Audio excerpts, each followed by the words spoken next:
बाबा सिद्दीकी, एक ऐसा नाम जो मुंबई की चकाचौंध वाली बॉलीवुड से लेकर राजनीति तक जुड़ा हुआ था। यहां तक कि अंडरवर्ल्ड से भी उनके अनसुलझे तार जुड़े हुए थे और एक दिन उनका कत्ल हो जाता है।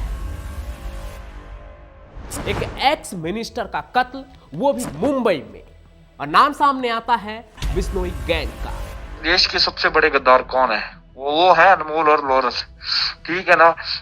इसने हमसे बाबा सिद्दीकी मरवाने के बाद और छोड़ दिया एक जगह पे, और मुझे मेरा गला कटवाने के चक्कर में मीडिया और सोशल मीडिया पर खूब हो हल्ला मचा और अनमोल बिश्नोई इस खून खराबे का मास्टर माइंड बताया गया। बाबा के कत्ल के पीछे मोटिव सलमान से बदला लेना बताया गया।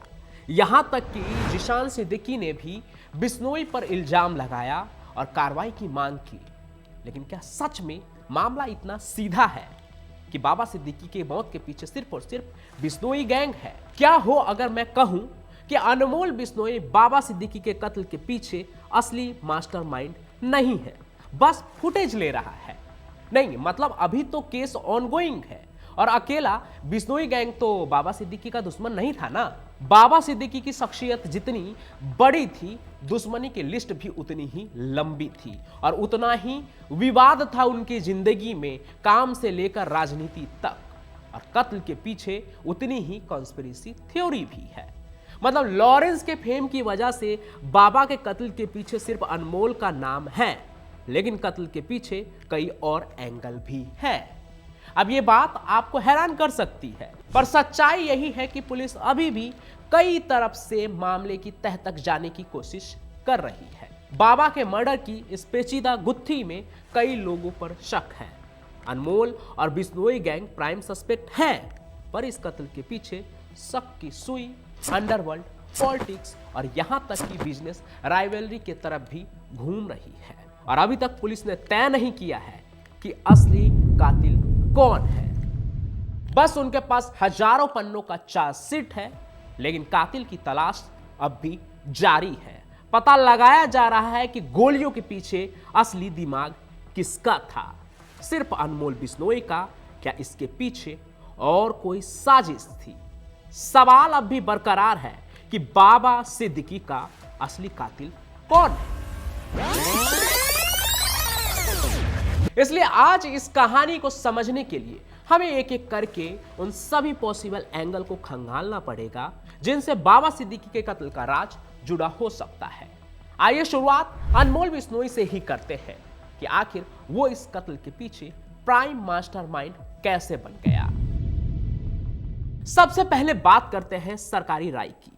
पुलिस की चार्जशीट में बाबा के कत्ल के पीछे मेन रीजन यही बताई गई है कि सलमान खान से उनकी करीबी के चलते उन्हें निशाना बनाया गया। बिश्नोई समुदाय ने 1998 में काले हिरन के शिकार के आरोप में सलमान खान पर केस किया था और बिश्नोई गैंग ने पहले भी सलमान को टारगेट करने की धमकी दी थी। ये कहानी सलमान से दुश्मनी और उन्हें मारने की धमकी वाली कहानी 2018 से ही चलती आ रही है।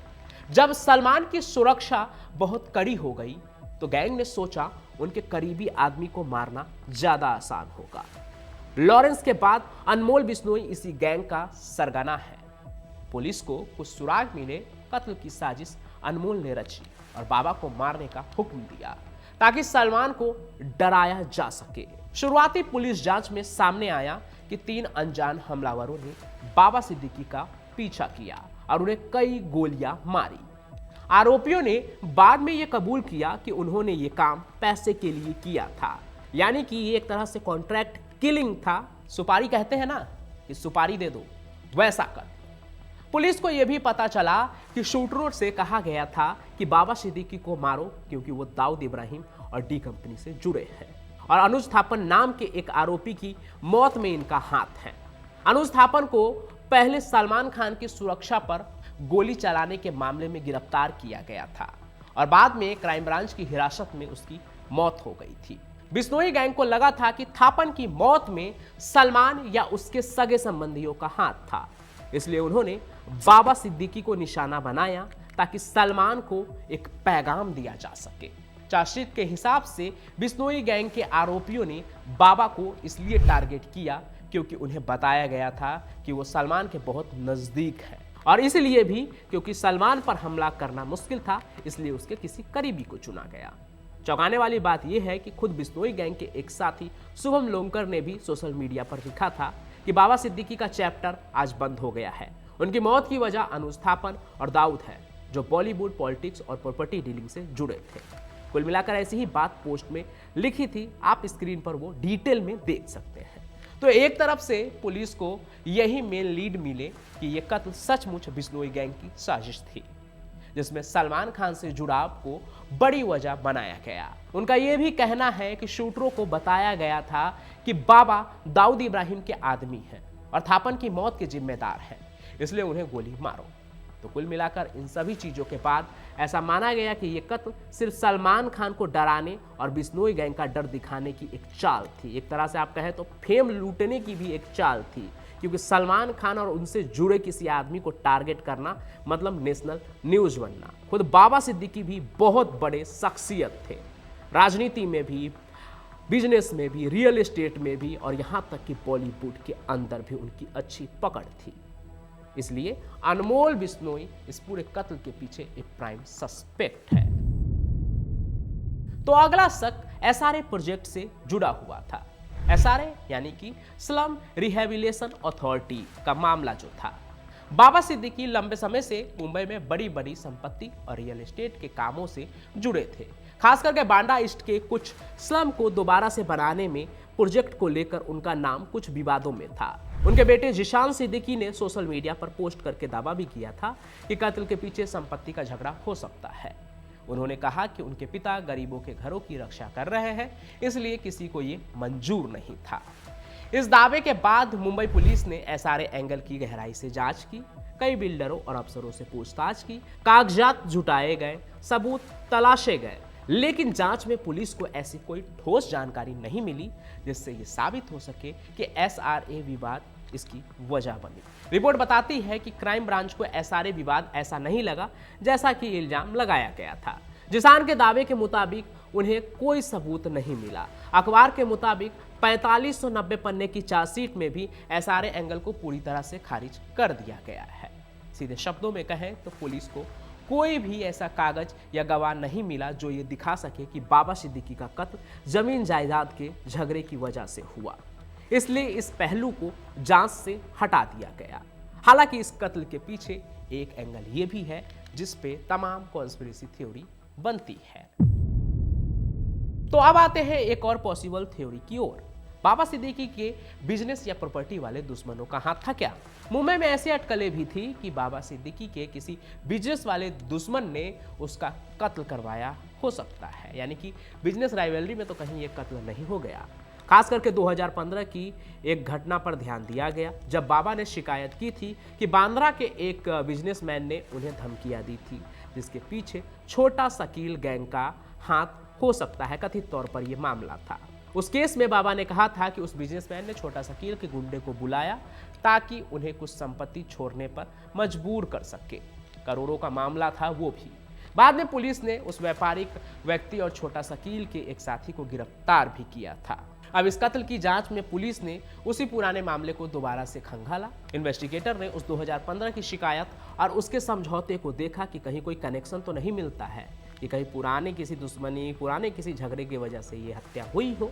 साथ ही खबरें आई कि बाबा ने हाल ही में एक पर्चा भी बांटा था जिसमें एक खास बिजनेसमैन से दूरी रखने की सलाह दी थी। पुलिस को हाउसिंग और रियल एस्टेट के कई दस्तावेज मिले जो अभी जांच के दायरे में हैं कि कहीं कोई कर्जे का डील, कहीं कुछ पेच तो नहीं छिपा है। हालांकि अभी तक इस एंगल से कुछ पक्का सामने नहीं आया है, लेकिन इसकी जांच की गई क्योंकि 2015 का पुराना झगड़ा अजीब सा मेल खाता दिख रहा था। रिपोर्ट में कहा गया कि पुलिस सोच रही है कि कहीं ये सब मामला आपस में मिला तो नहीं हो सकता है, लेकिन अभी तक इस पर कोई ऑफिशियल क्लियरिफिकेशन नहीं हुआ है। अब आते हैं अगले एंगल पर। देखिए, बाबा सिद्दीकी देश के बड़े राजनीतिक चेहरों में से एक थे। वो 3 बार विधायक रहे और महाराष्ट्र के मंत्री भी रह चुके थे। विधायक भी वहां से थे जहां बड़े बड़े स्टार रहते हैं। इसके अलावा उन्होंने हाल ही में कांग्रेस छोड़कर अजीत पवार की पार्टी ज्वाइन की थी। पिछले साल अपने कत्ल से पहले उन्होंने ये जो मूव था राजनीति का वो लिया था। इस वजह से राजनीति में उनके कई दुश्मन भी हो सकते थे। कुछ ने यह भी अंदाजा लगाया कि कहीं ये सब राजनीतिक दुश्मनी की वजह से तो नहीं हुआ। पुलिस ने इस पहलू की भी जांच की, क्या कोई राजनीतिक गुट या नेता इस कत्ल में शामिल है, लेकिन ऐसा कोई खुलासा अब तक नहीं हुआ है। एक पुलिस अधिकारी ने भी कहा कि बाकी सभी पहलुओं के तरह राजनीतिक दुश्मनी भी वो एक गुत्थी है जिसे पुलिस एक उम्मीद से देख रही है, लेकिन अभी तक जो चार्जशीट तैयार की गई है उसमें इस एंगल पर खास सबूत नहीं मिले हैं। सच ये है कि बाबा सिद्दीकी ने कांग्रेस की मर्यादा में रहकर राजनीति की थी, लेकिन हाल ही में उन्होंने अजीत पवार के साथ जुड़कर एनसीपी में कदम रखा था। अब राजनीति में जुड़ने छोड़ने से लड़ाई होती है, पर अभी तक पुलिस ने कोई सीधा कदम नहीं बताया जो कि राजनीतिक दुश्मनी के सबूत देते हो। हालांकि अभी भी एक एंगल बाकी है। यहां समझना होगा कि बिश्नोई गैंग की कामयाबी सिर्फ सलमान को खौफ दिखाने तक ही नहीं रुकी। एक और शक ये भी है कि बाबा का कत्ल सुपारी का कत्ल या साम्राज्य फैलाने की लड़ाई की हरकत भी हो सकती है। यानी बिश्नोई गैंग ने इस वारदात को एक पैसे वाली वारदात के रूप में अंजाम दिया हो ताकि मुंबई में अपना दबदबा कायम किया जा सके और बड़े बड़े लोग उनके सामने झुके। बाबा सिद्दीकी की पहुंच, उनकी शख्सियत मुंबई में जितने भी बड़े इंडस्ट्री है हर तरफ है, रियल एस्टेट हो, बॉलीवुड हो, राजनीति हो, ये तमाम बड़े बड़े सेक्टर्स है जहां पैसा ही पैसा है और हर जगह बाबा सिद्दीकी का नाम है। मतलब उन्हें टारगेट करना मतलब हर तरफ खौफ फैलना। इस एंगल में अखबार ने बताया कि पुलिस चार्जशीट में एक वजह यह भी लिखी है कि बिश्नोई गैंग बॉलीवुड और बिजनेस जगत में अपना डर दिखाना चाहता था। मतलब ये कि अगर कोई अमीर सेलिब्रिटी उसके हुक्म के खिलाफ गया तो उसे चेतावनी मिले कि लोगों को मारकर बदला लिया जाता है।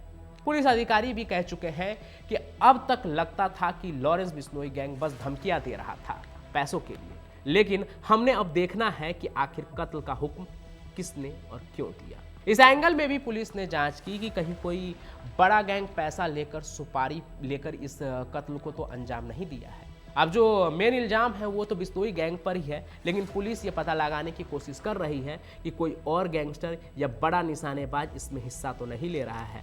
जैसे कि आपको पता है कि बिश्नोई गैंग की सीधी राइवलरी आजकल दाऊद इब्राहिम के भी पुराने गैंग डी कंपनी से चल रही है। मुंबई में जगह बनाने की एक लड़ाई है, वर्चस्व की लड़ाई है, तो कहीं यहाँ पर कोई कहानी तो नहीं फंसी है।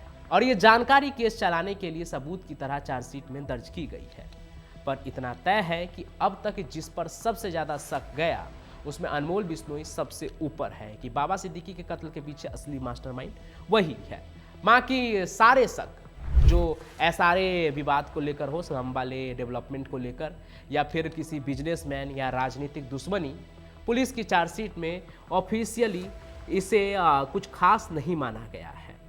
तो इस कहानी का असली राज क्या है? क्या वाकई अनमोल बिश्नोई अकेले इस षड्यंत्र का मास्टरमाइंड है जैसा कि पुलिस कह रही है, या फिर कहीं वही बात तो नहीं है जो हल्की हल्की अफवाह की तरह घूम रही है कि बिश्नोई गैंग ने ये जिम्मेदारी ले ली ताकि अपना डर पैदा कर सके? अभी तक सबूतों के टूटे फूटे टुकड़े यही इशारा करते हैं कि मामला बिश्नोई गैंग के काबू की कहानी है, वर्चस्व की लड़ाई है, उन सभी के पीछे ही ये सब कुछ हुआ है।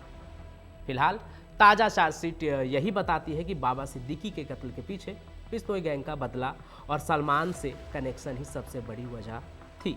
बाकी तमाम अफवाहें और अंदाजे भविष्य में सुनवाई में सिरे से खारिज या सही माने जा सकते हैं, क्योंकि मैंने बताया अभी ये केस ऑनगोइंग है, इस पर बातचीत चल रही है और बहुत ही हाई लेवल पर ये इन्वेस्टिगेशन हो रहा है। ये सिर्फ एक मर्डर का मामला नहीं है, क्योंकि जिस पर इल्ज़ाम लगा है, जो इसके पीछे मास्टरमाइंड बताया जा रहा है अनमोल बिश्नोई, वो कोई छोटा मोटा अपराधी नहीं है जो एक कत्ल का मास्टरमाइंड हो। सिर्फ उसके ऊपर बब्बर खालसा जैसे आतंकी संगठन से जुड़े होने के भी आरोप है, इसलिए एनआईए इस पूरे मामले में इन्वॉल्व है। तो ये केस बहुत बड़ा होने वाला है और इसमें किसका कितना हाथ है ये सब आने वाले वक्त में पता चलेगा। लेकिन इन सभी चीज़ों के बीच एक गुत्थी जो है वो थोड़ी सी अनसुलझी अभी भी है कि बाबा सिद्दीकी के कत्ल के पीछे क्या सिर्फ अनमोल बिश्नोई है या और भी कई कहानी है।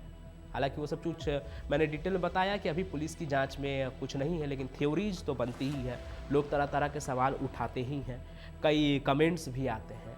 तो आपको क्या लगता है वो भी कमेंट में ज़रूर लिखिएगा। अब तक की सारी बात में आप समझ गए होंगे कि मामला कौन सा कहाँ अटका हुआ है, लेकिन आप भी कुछ ज़रूर सोचते होंगे तो वो लिखिएगा। और मेरी ये बात सुन रहे हैं तो आप सभी का बहुत बहुत धन्यवाद, क्योंकि आप कहानी अंत तक देखते हैं। तो आप कहाँ से देख रहे हैं कहानी और आपका नाम क्या है वो भी कमेंट में ज़रूर लिखिएगा। आज की जो ये कहानी थी ये कातिल कौन सीरीज का ही एक हिस्सा था। बाबा सिद्दीकी के कत्ल की गुत्थी भी अभी अनसुलझी है, कातिल कौन है इसका कुछ पता नहीं है। बाकी मैं पंचम प्रकाश अपनी कहानियों के साथ हाजिर होता रहूंगा। तब तक के लिए आप सभी का बहुत बहुत धन्यवाद। जय हिंद, जय भारत।